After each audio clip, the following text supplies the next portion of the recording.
And we are here with Ben Schwartz, who got your first ever acting nomination this year, Ben. Yeah, this is my first. I've gotten 2 for writing. This is my first Emmy nomination for acting, which is very exciting. Where were you when you found out you got nominated for the earlier show?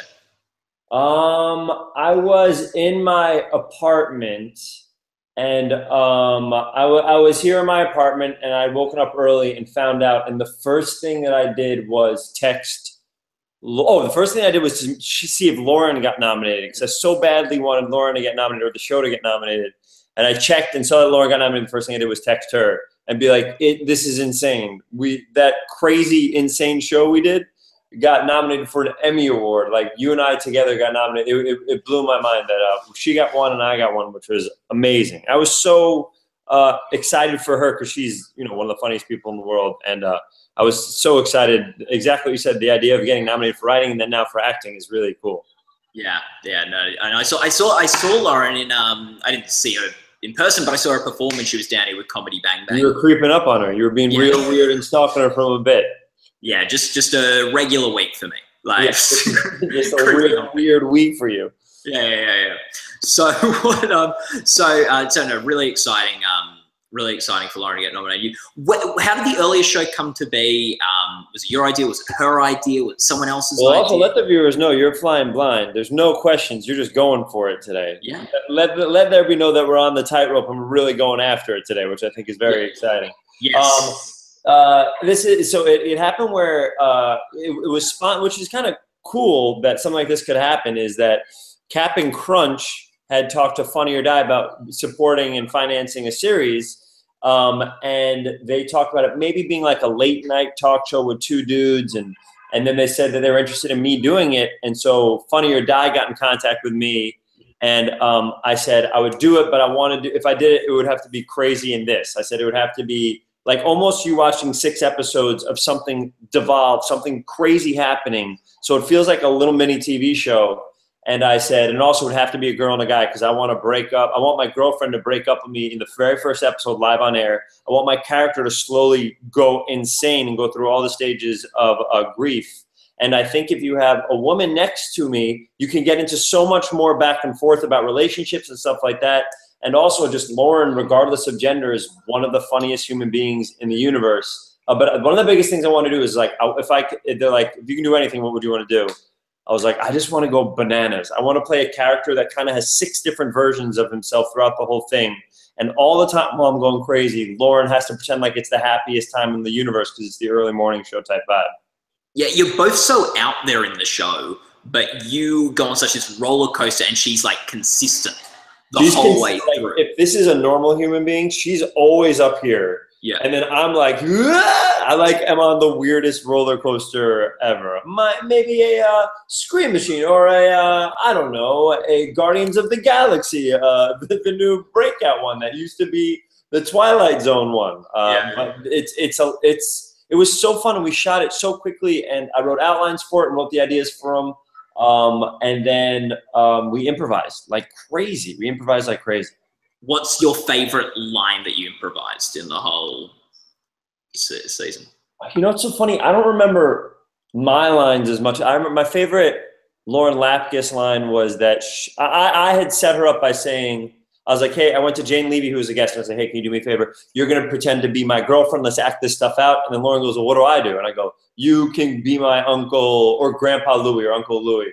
And she committed so hard while I'm having this sincere, like mock breakup conversation with Jane Levy that she just kept making this insane uncle character be like, I'm pissing all over the place. It was so funny. But one of the funniest things that didn't, because it's a thing that, had Cap and Crunch attached to it, some stuff we couldn't get away with curses and stuff like that. But there's a beat with Jake Johnson and Joe Hartzler, who's a genius and plays the producer on the show, where Jake crumpled up a piece of paper and threw it in Joe's face. And it hit his face and dropped down. And Jake goes, I dropped my piece of paper. Can you get it?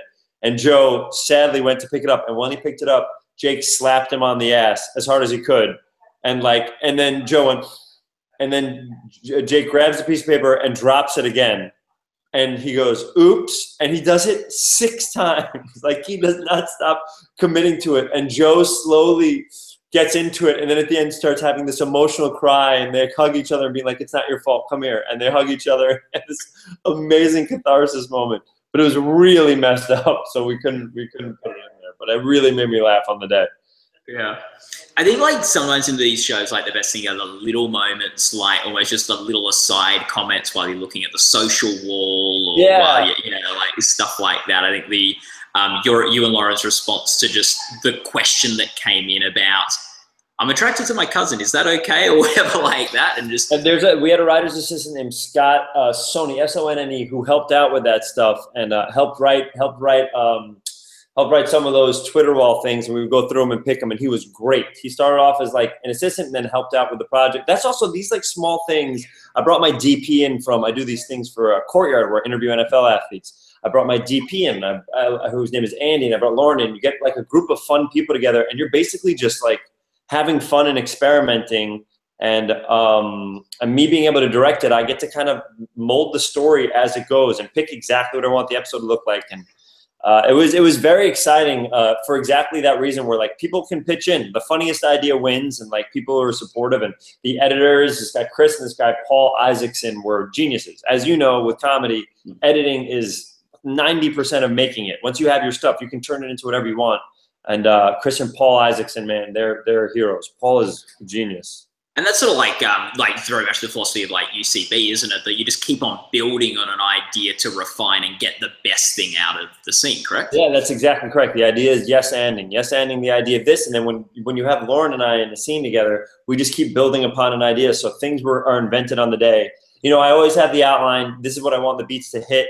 And these are the like stories at the beginning. Even I would talk to Lauren while we're getting our makeup on in the morning, being like, "Hey, I'm thinking about this. Do you have any ideas?" She's like, "Oh, what about this?" And we'll throw in. So like those beginning stories, there's hundreds of cut ones because we'll test stuff out and whatever feels good. Exactly what you said. We'll yes and it till we hit a nice place. And then in editing, if I was like, "Oh, this is lovely," then I would put it in.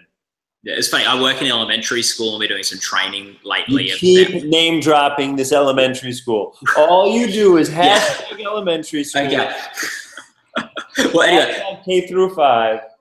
Well, we've been doing some training, and it's like your best ideas come after your 70th idea, and sort of teaching in a school environment. And it's like the same with comedy. It's like you keep on needing to yes and things. Like I think that's it. Although I will say many times when I'm thinking of a base of an idea, I usually go with one of the first ones that I have and then run with that. And then as I'm developing it, like the nitty gritty stuff really comes from trial and error. One of the things because I write quite a bit, one of the things that I tell people is, write, fail, learn, repeat, and just keep doing it. Like write, fail, don't be afraid to take a risk and mess up, learn exactly what you can from that and keep going and going. And then hopefully, you know, slowly you'll find your voice and you slowly find a way to write these, either a sketch, which turns into a short film, which turns into a movie and all that stuff. Now, in the show, your character goes through a breakup. We get to see the whole, as you said, the 5 stages of grief as you go through it. You've got a book coming out later on. Yeah. Wait, I might have a copy in my apartment. So. Oh, here we go. Get it, Ben. Oh my God! You know what else I can bring? That's up here. Oh, that's kind of cheesy. Never mind. This is a galley. This is a galley copy, so it's not the real one. But this is what it looks like. Oh, nice. So fantastic. Oh, just wait. I'll stop talking. Can you say something, Ben, so the camera's not on me? Oh, okay. So this is me talking. The book is called "Things You Should Already Know About Dating, You Fucking Idiot." Me and my friend Laura Moses wrote it. And inside, I wonder if I could. Maybe that's messed up. I don't think we've shown what the book inside of the book looks like. Regardless, it's like tips. Show us an exclusive, Ben. Show us something that no one's seen before. Oh, you know what? I love this one. Okay, so it's 100 tips.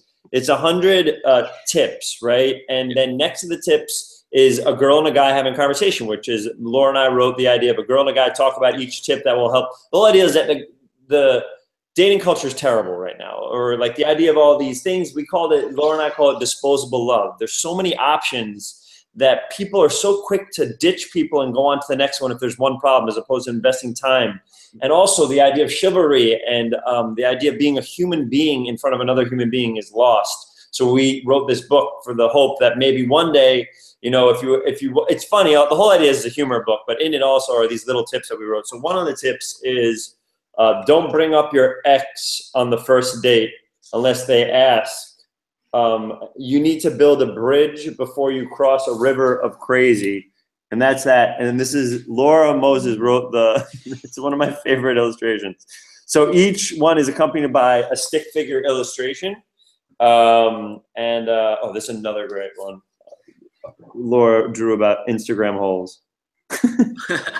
But so that's it. And then we went out, we pitched it as a TV show, and we lucked out that all these networks wanted it, and we had a cool little bidding war, which feels insane. And then CBS is going to make it, or so we're going to write it with CBS and see what happens. So this, talk about taking a small idea, and then I remember where it came from in my head. I was like, this would make a good book. And then I was like, Laura, it'd be great if it was like a guy and a girl writing it. She was totally down. She was incredible. We wrote it together. Then that turned into a TV show that hopefully will be made. We'll see what happens. Yeah, it could be a great gift for that girl who wasn't great to me last year. Whoa, what happened? Let's get into the girl who wasn't great for you without naming names. Who was this person? Well, I won't name names on an interview. Just someone being a bit flaky, not wanting, all that sort of stuff. There is okay. Oh, yeah. I don't know what I'm allowed to show because we haven't released a lot of the stuff yet. But there's a whole section on social media. There's a whole section on texting someone back or not calling someone back. And every 10th or every 15th page literally says, put down your phone. Like every 15th page is like, stop looking at your goddamn phone and talk to the person in front of you. Yeah. So it's I think it'll be really fun. I'm really excited. And we just released this trailer video with Lin-Manuel Miranda and Blake Griffin and Natalie Portman and Kristen Bell that just went on the internet. But if you guys want to check it out, we haven't started doing press for it yet. So this is very early press for it. Yeah. I think for me, the main problem is people who don't want to, there's always a million excuses not to do something because there are so many options today for different things to do, and then how easily they fall in with a douchebag. How easily? Who falls in with a douchebag? Well, there's always reasons why they can't go out with you or they can't see you and all that sort of stuff. And then you're getting back to your exact situation. Yes. No, I'm getting back to my situation. You slowly were talking in themes, and now you're like if I don't know, Maria doesn't call you back. Yeah, exactly. Tell her to call you back. Yeah. So Ben, what I want to get to though is your books about relationships, your upcoming shows about relationships. This earlier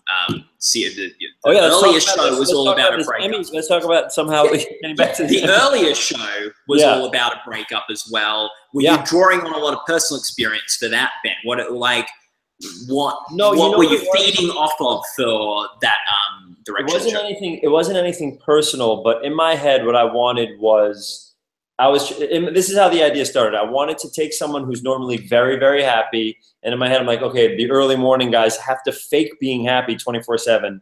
And then if he's put in a situation where he just can't do it anymore because he's so sad. So I was like, what could, in a moment, make someone sad? And then I was like, well, if he got broken up with, but to make it even bigger is if on his show, where he's being like, I'm going to ask her out. I'm so excited. And obviously in your head, you're thinking of, oh my God, this guy must talk about his girlfriend this entire time, this entire show.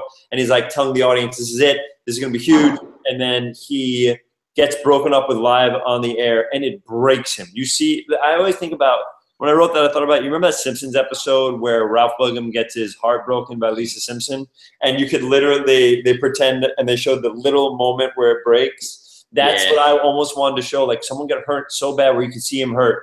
So now the audience is going to want to watch, like, okay, well, what's going to happen next episode? Okay, he's angry. Now you slowly see that he's going through grief. What's going to happen? I wanted to get people invested, make it that you could watch just one episode, but also if you watch all 6 and the hour-and-a-half blooper reel, you're rewarded. Yeah. And we've got So what do you think was the most sort of what was the hardest stage of grief for you to play in the show? Oh wow, what was hard? Hard was depression because we did 2 choices. One where I acted really depressed, and one that I literally did a whole. The way that I directed it was each segment had 3 different takes. So, and we were allowed to play, and if I found something I liked in the first one, I push it, to go that way. So 3 different interviews, 3 different openings, 3 different social walls. And so one of them for the entire way through, I literally did nothing. And Lauren had to talk the entire time, and I laid down and I didn't say a word for every single section.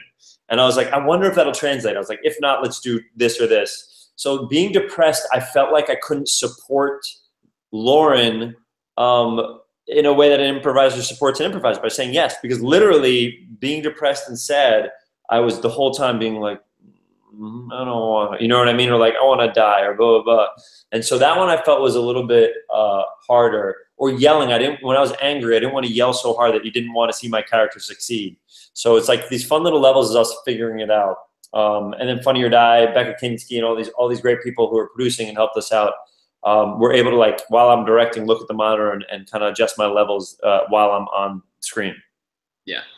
Yeah, no, that's what was the funnest I love playing drunk characters. Yeah. When I'm drunk, I find that to be the most like goofy, like me on stage. You've come to see some of my shows, like me on stage, and like I love the idea of being so I can get away with murder, because when you're drunk, you're like, you know what I mean, and anything is kind of goofy, and I think it makes you like a kid almost. And if you look at some of my other work, like if you look at some of the stuff on like the internet or like Jake and Amir's or even some of the John Ralphio stuff, you'll see like a person who's just like banana, like he's just like bananas. I love the idea of kind of going out there. It's very fun to play, and also fun to make people play off.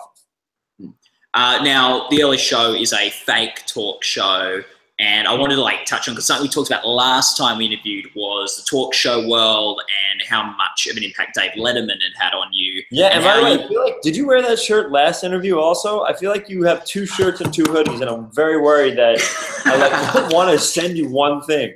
No, I think I got this shirt after our last interview. I'm not sure. Is that Colbert or Letterman? It's Letterman. Yeah. I think I got this shirt. It may have been the same hoodie. Oh, by the way, how excited are you for this Netflix thing with Letterman? I was so excited. Yeah, no, it's going to be show. I'm pumped. I'm so pumped. It's going to be great. But I want to ask you how excited. I was also very excited because I knew how much it meant to you, David Letterman. But it was before you had been a guest on the show. Oh, really? Was it for the last Emmys that I got nominated for? We did this? No. It was after then, because you had the Emmy, but it was about 4 years ago or something like that. I think our last official Derby interview. I've seen you a few times in LA since. Yeah. But what about so you hadn't been a guest yet on the show, and it was, but he had announced his last season, so you weren't sure whether you would ever get to be actually a guest on Letterman, a show you used to write for as well. Yeah. What did it mean to you to actually get to go on the couch, be one of his guests as a part? It was so special. I'm trying to think if I have some. I usually take things. Oh, I have a mug. I took my mug from the show. I have a collection of every mug from every talk show I've ever been on. So, and which has turned into quite a few. And so, like, I have like a ton. I don't drink coffee either. I have like a ton of mugs. But it was so special also because it was in New York and my family's in New York. So my family was in the balcony where I used to seat people when I was a page there. So it was like a full circle thing, and the whole crew, a lot of the crew was there when I was there 10 years ago, and they were like, it was like such a big moment for me. It felt emotional. It couldn't have possibly lived up. You know what I mean? In my head, I was like, oh my goodness. So like, and it went great, but like, it's just something that I've been looking forward to. I had 3 goals in my life, in my career. One of them was to be a voice on The Simpsons. One of them was to be a guest on Letterman. The third one, which is the loftiest goal, is to one day host SNL. But to have that one was like, it was so emotional. I remember being in like the teeny dressing rooms, which as a page you're not allowed to go in, so I've never even saw them before. And I was in there with my dad, and I think my best friend was with me as well. And it was just crazy. Oh, you know what I took? I hope I still have it. I took the cue card that said my name on it. That said, that's what I had. So I remember going back to my hotel in New York and literally having it and making sure like it was pristine, and like because it took me 10 years to get one of those things. So I have that, and I have all these things that I need to frame that I never frame, but that's one of the things I'm going to frame. Yeah, no, I was very excited when I got to see you going to be on that show. It was crazy. For me, it was such a crazy thing. Yeah, no. And another thing I'm very excited for that I haven't started watching yet, DuckTales. Because that was my favorite. Yeah. That was like that Duckwing Duck I preferred, but they were like my favorite cartoons. Dude, DuckTales is the best. Let me show you this. DuckTales is, I'm so excited These are like little giveaways they gave at like Comic-Con. Yeah. This is one over here. I'll keep talking so it comes over there. Look how cool. Yeah. And then they had a money bin, and I stole some of the coins in the real life money bin. Oh, that's cool. I have a closet full of props of things that I've been collecting on stuff I've done in the past decade. Well, last time you got out the E720 Frisbee, so like it wouldn't be a Ben Schwartz chat without some props. I know. I wonder what else I can show you. Oh, some of the stuff is very weird. It doesn't matter. There's some. Oh, there's like a Star Wars hat for the crew that they gave. Nice. And you know what I have? I have Josh Weinstein gave me a script from season 4 of The Simpsons that I just love. Not even my prop. I just love The Simpsons. Sorry. Did you watch DuckTales as a kid? Loved it. I was addicted to it as a kid. I loved it so much. It was like, for me, Calvin and Hobbes and The Far Side and a Disney Afternoon was a huge influence on me being it just was the idea of me being creative stems from those things. I was addicted to DuckTales. And then I loved Gizmo Duck, and I loved Launchpad, and I loved Darkwing Duck, because Darkwing Duck pushed even more into comedy and action and adventure. And I was really addicted to it. So I would watch Gummy Bears, DuckTales, Chippendales Rescue Rangers, Tailspin. Yep. And then and then it would change. It would be like Batman or Gargoyles, or like that last slot always was in flux. Yeah. And like I love the Looney Tunes as well growing up, and it really is like it's your introduction for most people to comedy. Watching Bugs Bunny or DuckTales or Darkwing Duck, like that's your first exposure to jokes and setups and all that sort of stuff. It's incredible, and it's my first introduction to really caring about reading was Calvin and Hobbes and being obsessive about collecting all the books and stuff like that. So you're right. Those cartoons for me were huge influence. And then I remember when it was, I'd just been on a show on Disney XD called Randy Cunningham, Ninth Grade Ninja, and we did 100 episodes. And I just finished, and I was like, you know what, maybe I'll do another one where I get to be the lead. I'll audition if there's something cool. And when DuckTales came up, they're like, do you want to audition for this? I was like, are you kidding me? And I said, I want to audition for Gizmo Duck or like Launchpad. And they're like, or like one of the nephews. And so I auditioned for, because Gizmo Duck's kind of a guest star. I played by Lin-Manuel Miranda, but I auditioned for, I think, all 3 of the nephews and then Launchpad. I was like, I'm not leaving here unless I audition for Launchpad. And so I did all those, and it was so fun. And then I kind of changed Dewey to be this hugely energetic, like da-da-da-da. And me and Matt Youngberg and Frank Angones was like, they were so supportive, and then rewrote the script to all 3 of the nephews' strengths and kind of found the characters, and it's really good. I'm really, really proud of I think you'll tell me what you think after you watch it, but I'm super proud of the hour-long movie that just came out, and then everything starts in September, and it's good, and it has a storyline. You can tell in the very end of the first, I won't ruin it for you people, but there's a thing that hasn't really been talked about much in duck lore, and it's shown at the very end of the first episode. There's a cliffhanger, which if you remember DuckTales, there'd be like 5-parters and stuff like that, and they would take you through a bunch of episodes. And so for me, I'm beyond excited, and working on some other stuff also in the VO space that I think will be really cool, that hopefully will be announced in the next couple of months. And a lot of your comedy performances, I think there's like a real cartoon element to them. And it doesn't mean there isn't heart. I think a lot of those shows had real heart to them as well, like animated shows. But what element of the earlier show do you think is good time? The most like influenced by sort of that love of cartoons or animation, or the sort of comedy that you're exposed to? Anything where it's like, just like you said, those Looney Tunes stuff, anything where you almost don't need words. Where, like, you think about those old Goofy Does Sports stuff where it's or you think about like literally think about Warner Brothers stuff where it's Bugs Bunny and just classical music in the background, this orchestration, gorgeous orchestrations. Like that stuff to me is amazing. And in the earlier show when we're dancing I wanted to do some stupid dance because in my head when I wrote it, I was like, I want to have a skeleton of what should happen for every single episode, right? And then, so when something bad happens, I can play with that skeleton and mess it up. So like, if you see me dancing, what happens when I dance angry? Okay, when I see me doing this, what happens? Da, da, da, da.